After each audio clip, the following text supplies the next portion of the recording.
Hello everyone, a very good morning to all the students present in today's lecture of digital communication. Is my voice properly audible?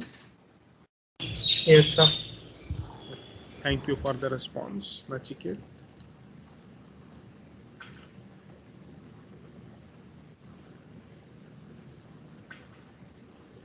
Okay, so last lecture we discussed about the working of electronic multiplexer and demultiplexer. This was the circuit. So just to look at how this particular selection of line occurs, I wanted to get exposed to a tool. I hope you might have seen this in earlier semester.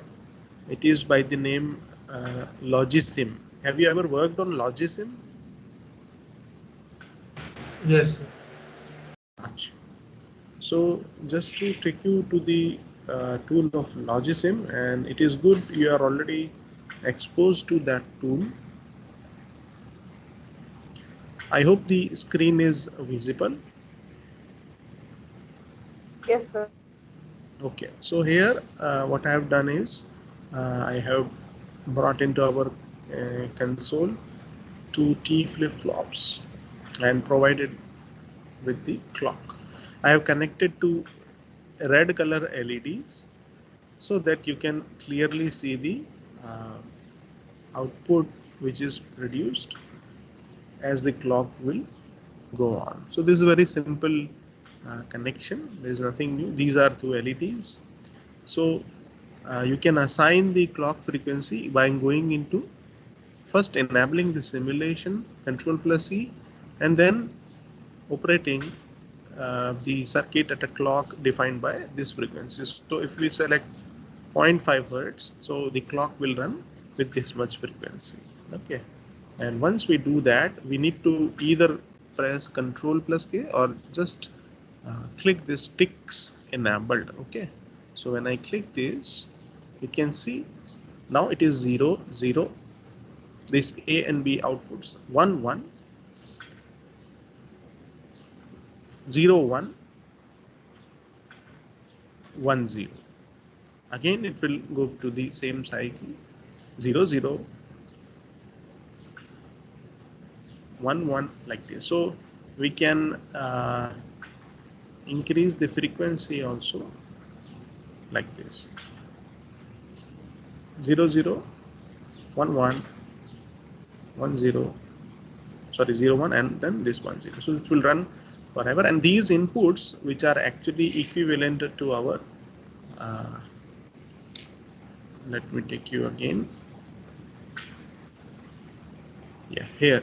So essentially this A and B will go through a cycle of values 0 0 0 1 1 1 and 1 0 like that. I mean any of these combinations, four combinations, and you can see, for example, here in this 4 number gate, is this screen properly visible? Yes. Okay. So when A and B both are 1, so you can see this gate number 4, 8 AND gate, it is connected to this B and the another input is connected to A. So as soon as it gets a high signal, which is a, you can say, a short duration pulse of high signal, and at the same moment your A and B will be 1, this will be high. The rest of the outputs of this gate will be low. So all these gates will be switched off, or you can say open, whereas this gate will be closed. Hence whatever input is coming here, it will appear at the input of this operational amplifier, and then you're getting the final output here like this. So I think I believe it is clear to everyone, and you can also simulate such kind of electronic circuits, I mean digital circuits in Logisim. Are everyone okay with Logisim?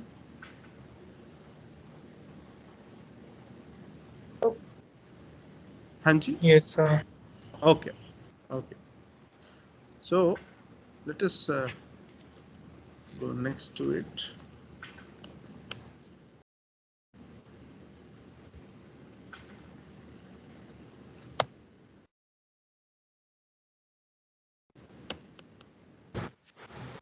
Let me check it.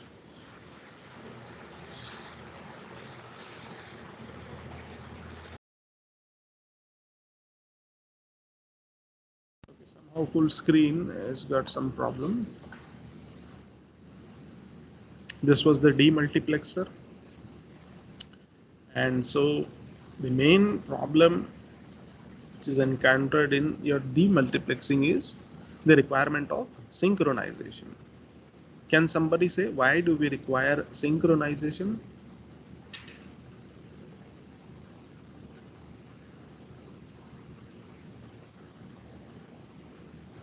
Anyone?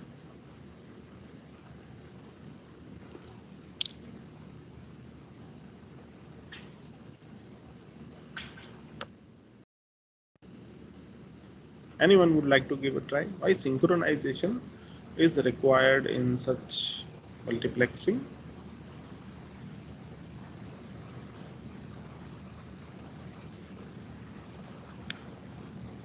Let us interact with someone amongst you. Jay Chopra, can you listen? Yes, sir. So, what can you say about the synchronization requirement in such multiplexing technique? Sir, maybe I'm not sure, but sir, synchronization is what when we use when we have multiple means processes going on. So to ensure that there is no problem in interference of any single process, so we use these synchronization techniques. Okay, Siddharaj Rathod,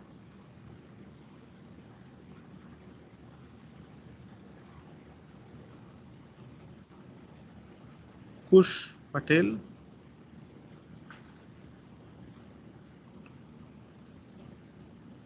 Kashyap Barot,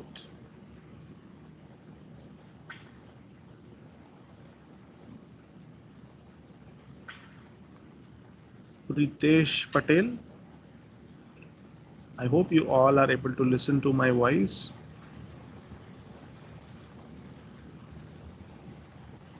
So synchronization, because there is a requirement for exact timing. Okay, the manner in which the signals were multiplexed, the time instants, so they are tightly correlated, right? Since we have different input signals, we are putting on the same channel or same transmission medium. We need to exactly extract them in the same order in which they were introduced onto the single channel. So that's why synchronization uh, is a tight requirement. So for case of your pulse amplitude modulated signal, if you want to accurately demultiplex, so it should not happen that a portion of signal which was actually intended for say input number 3 and it is wrongly mapped to output number 2, I mean corresponding output to the input 2. That will happen when synchronization will be a problem. The extraction of output signals from the multiple signal has to be in sync with what exactly was followed at the time of putting them together during the process of multiplexing. Okay, so the clock frequency used at the receiver demultiplexer must be identical to that used at the transmitting multiplexer. I hope this point is clear with everyone. Anyone has any doubt? Are we good, students?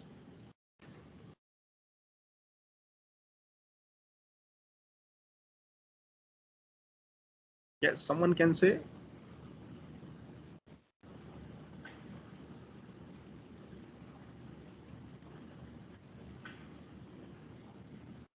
Okay, so I believe it is clear to everyone.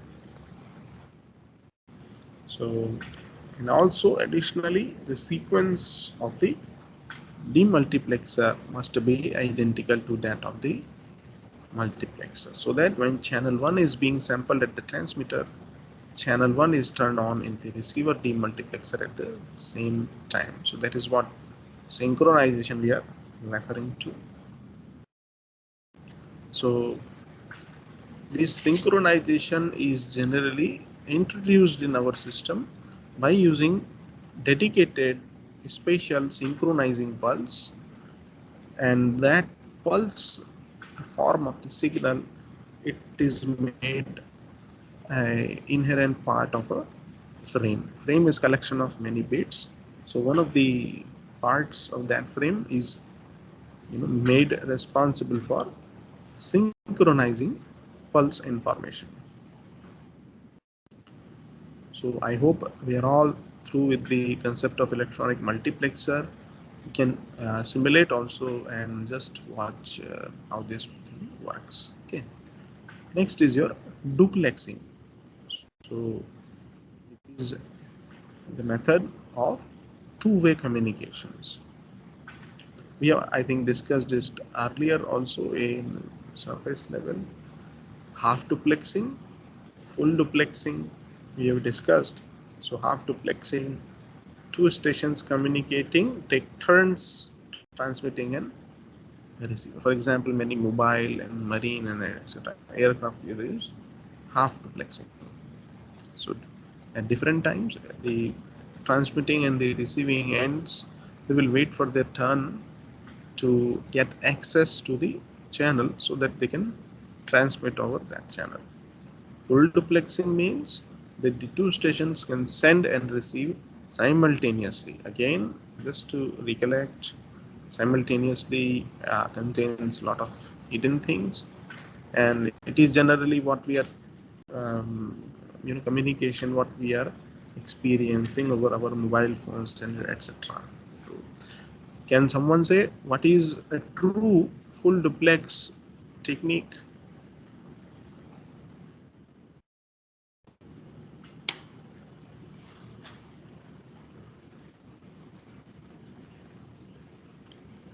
If you recollect, so there are two ways of the duplexing. One is your frequency division duplexing FDD, and another is your time division duplexing TDD. FDD, as the name suggests, if you call your two communicating parties as station 1 and station 2, so your station 1 uses the channel at F1 frequency for receiving only, and the channel around F2 for transmitting only. The station 2 uses F1 for transmitting because F1 is there for reception at the station 1. So these two values have to match. Vice versa for station 2, it uses F1 for transmitting and F2 for receiving, because F2 is the frequency which is used by your station 1. And this F1 and F2, they are not very near to each other. They are sufficiently spaced apart. As you can see, this F1 and F2. Okay, in this diagram you can see there is a sufficient gap between the values of F1 and F2. Station 1 receive, station 2 receive, station 1 transmit, and station 2 transmit. So both these frequencies should have to match.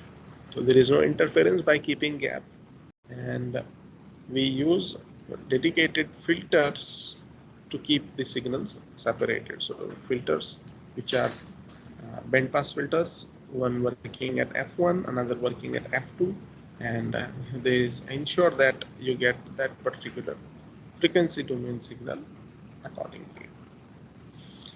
So there is some big disadvantage is that you need some extra spectrum required, which is scarce and expensive. So yes, definitely, if you are using two different frequencies, you need, larger bandwidth to accommodate both the transmitting and the receiving signals for any two or more parties.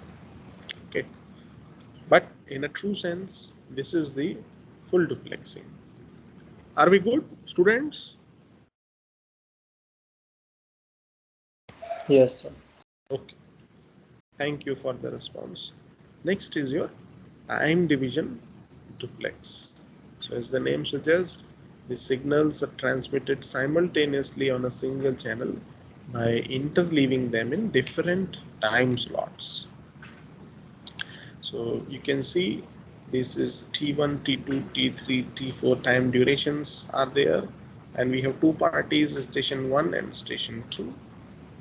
Okay. So in time T1, station 1 will transmit, station 2 will listen or receive. In the next time duration T2, this your station 1 is in reception mode and station 2 is in transmission mode, and then it goes on. So as the number of the stations participating in communication, they increase, and so is the slots which are obtained by the stations, different transmitting and receiving entities, they will vary. So we have alternating time slots devoted to transmitting and receiving. So again, though this time duration is very small, almost unperceivable, so we do not notice any difference, and it also suffices our purpose for two-way communication. So what is the biggest advantage is that only one channel is needed. So it saves the spectrum and cost. Spectrum comes at very high cost. But at the same time, the disadvantage is it is very difficult to implement because it requires precise timing and synchronization between transmitter and receiver. So by the time this station starts to transmit, station 2, the station 1 also has to switch from your transmitting mode to your reception mode. So precise timing is required as far as two-way communication has to happen, and also synchronization. Both these transitions should occur in a synchronized manner. It should not happen that both are transmitting at the same time for a very small duration. That will lead to data loss. So again, as synchronization is required, you need spatial synchronizing pulses or frame sequences to ensure that there is no collision between transmit and receive stations. So collision means, suppose these two transmitters, both are working as transmitter. There was a delay in switching over to the operation mode. Then both the signals, they will interfere, and uh, there will be loss of signal information. I hope this TDD is also clear to everyone. Sir, And sir, here only one channel is needed. Means the channel that is present will be used for transmitting and receiving both. so yes, both. What is happening? Uh, Station 1, consider two parties only. So station 1 is transmitting at say F1 frequency. The same frequency, this station 2 will be in receiving mode. So it does not require a separate frequency F2, because that will in a way no use of for this station 2. It has to tune itself to F1 frequency, and in fact every time slot the same frequency is being used. Okay.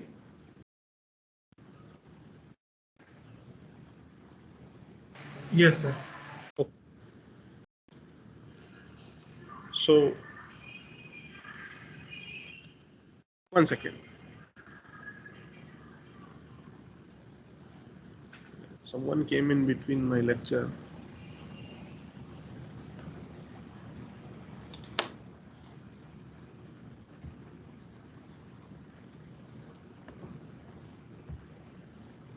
There is problem in network, I think. Next is your parallel and serial transmission. So these are two modes of data transmission in which you can transmit or move binary bits from one end to another end. If you are transmitting all the bits of a word at the same time, it is parallel transfer, and if you are sending one bit at a time, it is serial transfer. Like this is your parallel transfer. So this is one side, this is the another side, and all the bits you can see starting from LSB till MSB, uh, all the bits, they are on the channel at the same time and received by the other end of the communication link at the same time. Definitely you have a high requirement of resources here. You need how many lines? One, two, how many? 8 bits are there, so you need a 8 wire cable. Huge amount of resource requirement when it comes to a parallel data transmission. But at the same time, when all the bits, they are available to the other side of the communication link at the same time, it is faster. Okay, so they, all the bits, they are transferred at the same time, and so whatever word is needed to be, so it is a 8-bit word here in this example, so it is stored in a register, and register is made of one flip flop for each bit, the flip flop, and each flip flop output is connected to a physical wire to carry the bits to, so these are all wires. Okay, and there also you have a register, and it will store the received bits. So there is one wire for each bit of information to be transmitted. So we need 8 wires. If it is 16 bits, it will require 16 wires. So parallel transfer is fast, but it is resource hungry. Multiple parallel lines that carry binary data, and we call this as data bus. Okay, bus means which carries the data. It is a general term, bus. Okay. And all these 8 lines, they are reference to a common ground wire. So the ground is as a reference for all these lines. Okay. Yes, so it is fast, as I told you, and the speed of, how fast it is, it depends on the propagation delay in the sending and receiving of logic circuits, because at both the ends you have registers, right? At the N1 and the N2 you have registers. They are working with clocked operation using some flip-flops. So you have some propagation delay, though it is very small in magnitude, but still there is some propagation delay, and that actually defines the speed of parallel transfer. Okay, and any time delay introduced by the cable. Parallel data transmission hence is not practical for long distance communication. Obviously, we cannot have 8 parallel wires running kilometers. It is unimaginable. The price attached to this operation is unimaginable. Whereas if you might have seen some earlier printers, so devices like which are near to your computer or laptop, they, in order to have a faster operation, um, you can just recall some earlier printers, right, where you had a huge size of this connector with printer, right? But nowadays all are USB based, though serial itself has got to very good speeds, so that is not an issue. But earlier, if you can recall, those all were actually parallel lines. That's why the connector was very large in size, if you recall the earlier time. So you have 8 separate, yeah, this is already we have covered. Multiple cables are required, and they are impractical. So if someone asks you, I use parallel transmission of data for 2 kilometer range. It is impractical. It is not possible. Okay, so you should be able to comment in that case. It is false or true. Okay, is it false or true? If I say to you this,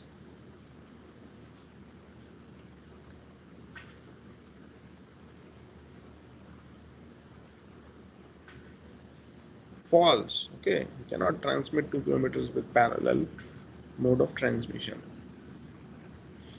Also, your parallel data transmission, if you are having a radio, then it becomes even more complex. So in this example, we have seen some wires are there. If you are going for wireless communication and that to parallel, each line you will require a separate transmitter receiver. Again, it is a complex and expensive matter. So it is impossible. Okay. When it comes to your serial transfer, it is the widely adopted mode of data transfer. Okay, so you can see some example bit stream is there. So 0 and 1 level is there. And if you look at, so first LSB, the least significant bit is transmitted and the most significant bit is transmitted. So you can see this LSB, if this axis is time, so this LSB is transmitted early, means it is coming early on the time axis.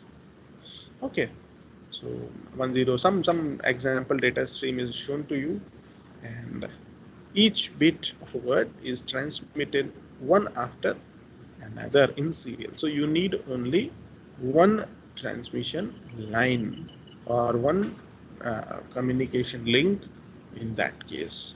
So LSB is transmitted first and then the MSB last, like this. Because here axis is time. Okay, this is not a general representation of my data.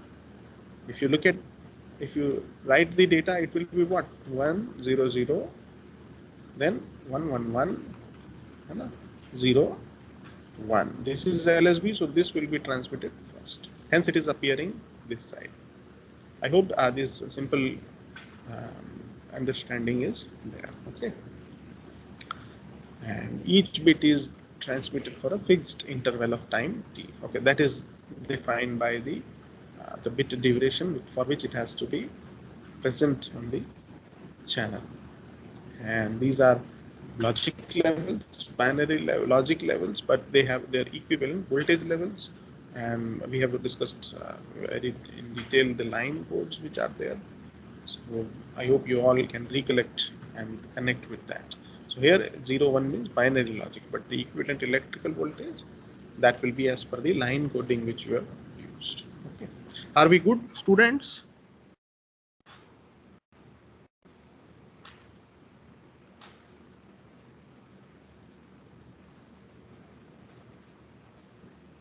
Yes, someone can respond. Are we good? Yes, sir. Okay. Sir, I have a doubt that can transmission, simultaneous transmission is possible in FDD? Simultaneous in FDD. Yes. So this is parallel. Yeah, this one. Yes, it is possible.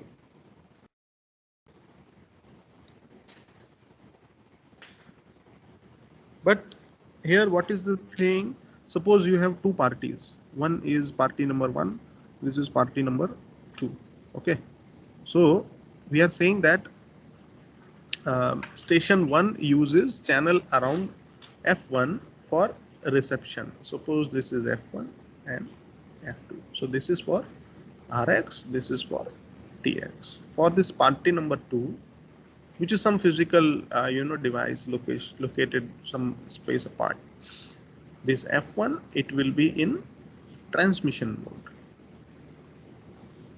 and F2 reception mode. So whatever communication strategy you are using with, you can see at each side you have two different frequency which are there, F1 and F2, F1 and F2, and the transmitting and the receiving circuits, they are attached to that particular frequency. So kind of you need more resources in this case. There is no kind of switching. They are already working in parallel. Simultaneously they are working. This does not affect working of this. This does not affect working of this. So yes, simultaneous. But what if you are using same transmitter, I mean transceiver you can call it, right? And you are switching it from transmission mode to receiving mode, transmitting, receiving. So you need some isolators in that case. I think in some of your microwave or RF courses, you might have gone through such circuits, such schemes. Have you studied RF or like that course?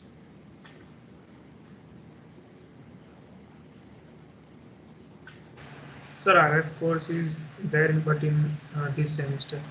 Okay, okay. So maybe you will come across such schemes where you have you're calling as transceiver, which is transmitter plus receiver, rather than having two different circuits, dedicated each for transmission and reception. You can utilize less resources, and you make use of a switch. So when it comes, we can discuss it again. Okay, I hope it is okay to you. Huh? Are we good?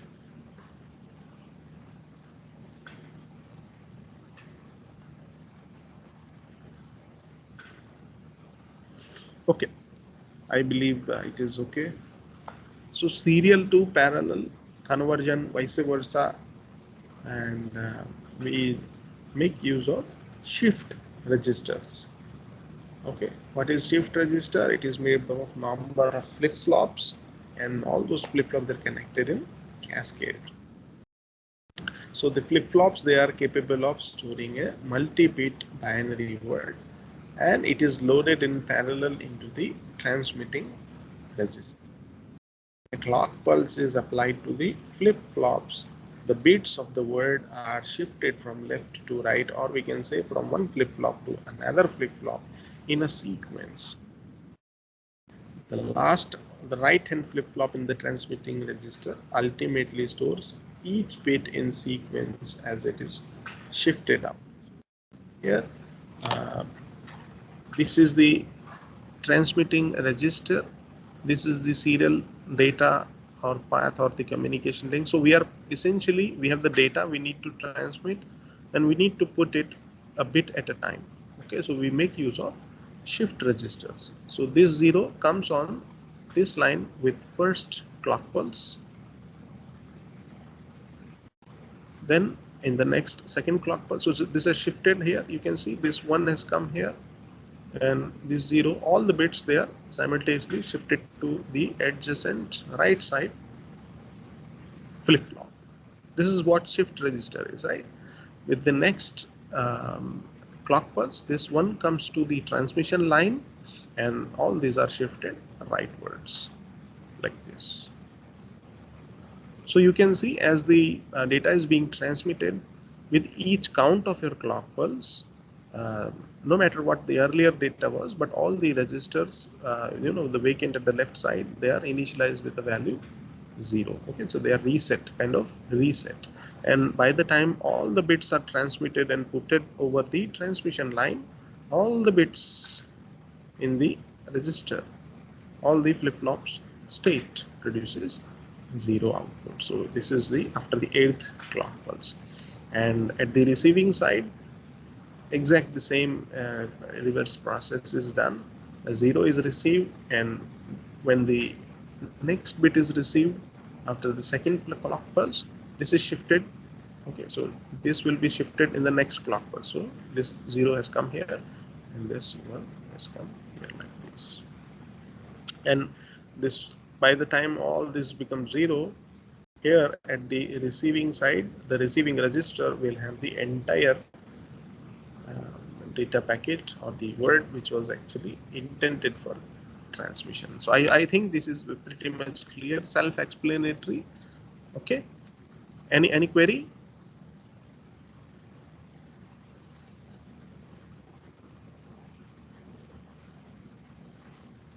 Let just interact with you people.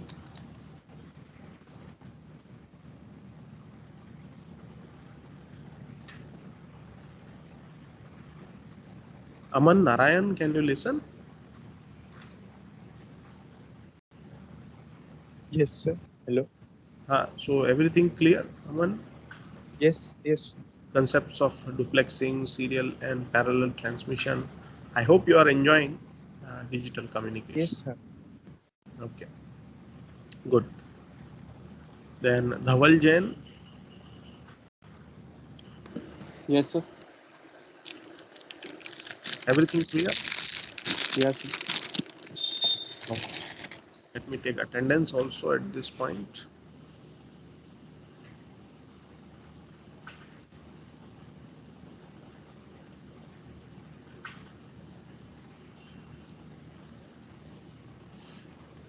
Okay. Out all these communication transmission schemes. Now we change our slide to the next topic, the digital carrier modulation.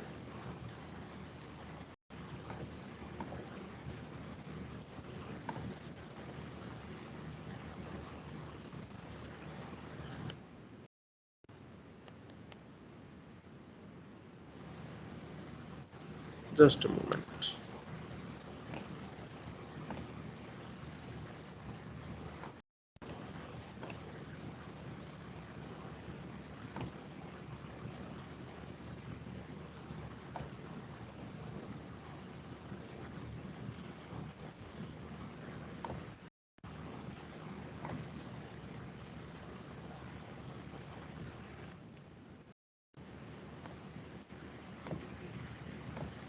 Okay. Is the screen visible?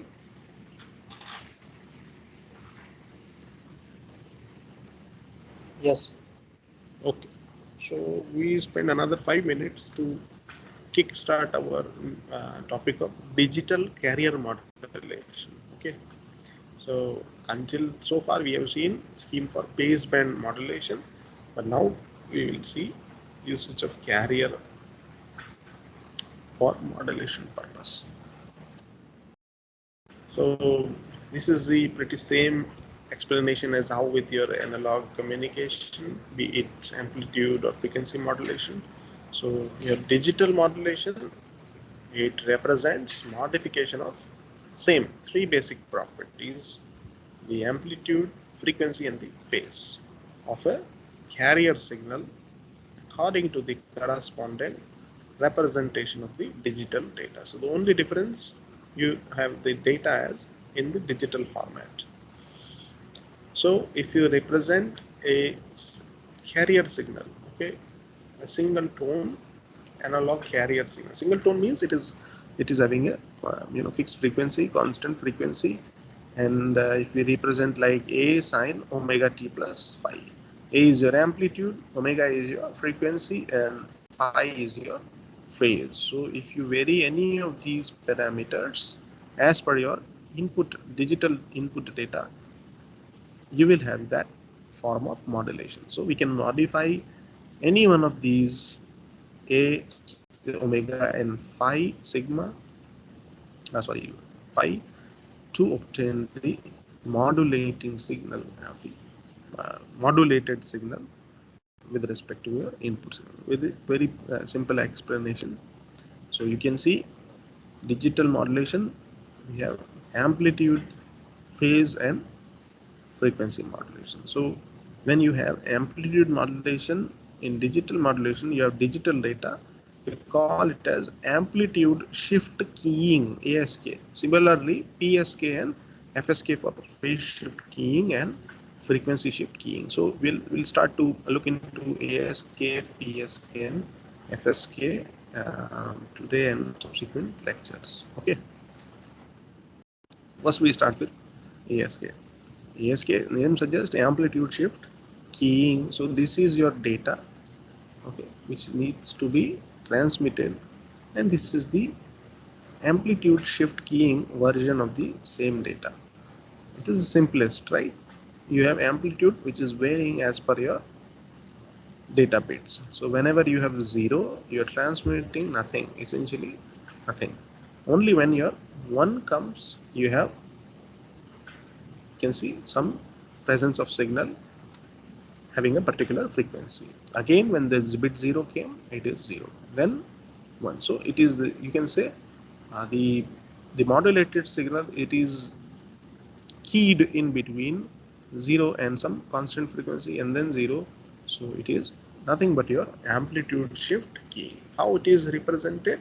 Your modulated signal is some constant frequency signal when it is a binary one, and it is 0 when it is a binary 0, as visible in this plot. Okay. So two binary values, they are represented by two amplitudes of the carrier frequency. One is 0, another is constant frequency tone. So uh, like amplitude modulation, it is very poorly performing, and noise can impact in a great manner ASK scheme. Like in amplitude modulation, FM was good because we had the leverage of using clipping mechanism to cut off any noise in case of FM. Here in the case, we cannot use that clipping mechanism because amplitude is the only information carrying mechanism, so we cannot use that. So you have high impact of noise in ASK, okay, in contrast to your FSK. So ASK is used to transmit digital data over optical fiber, where one signal element is represented by a light pulse while the other signal element by the absence of light.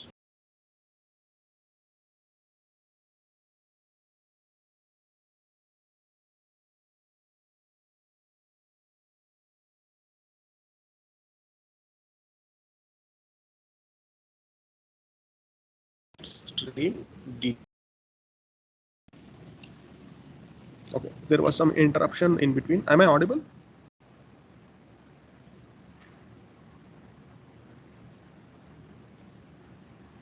Am I audible, students? Yes, sir. Now you are audible. Okay, so here you can see the carrier signal is switched on and off by the digital bit stream DT. This is your DT.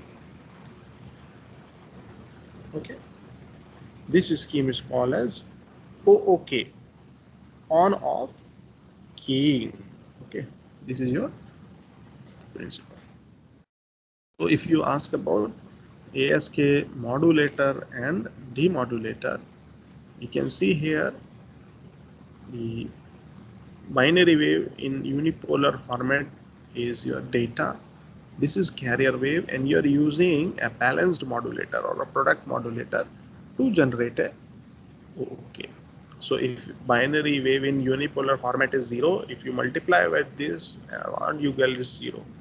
If it is 1, exactly this carrier wave is transmitted, because 1 multiplied by this, we'll get this one only. 0 multiplied this, we'll get 0. So this is producing a amplitude shift keying key ASK format data or on-off keying data. At the demodulator side, at the reception side, you have non-coherent detection scheme, that is envelope detector. I hope you all recollect envelope detector. You might have studied in AM/FM when you did it in FSPC, right?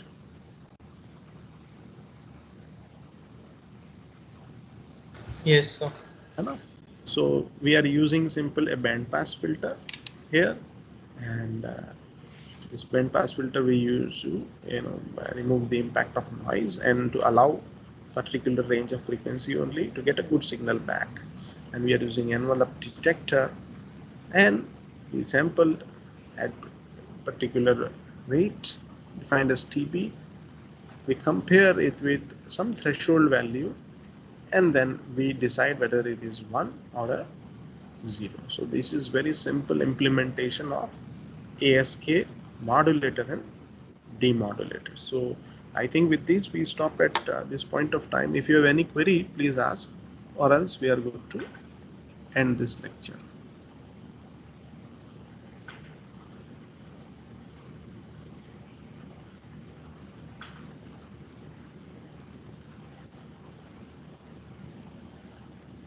No queries? We're all good?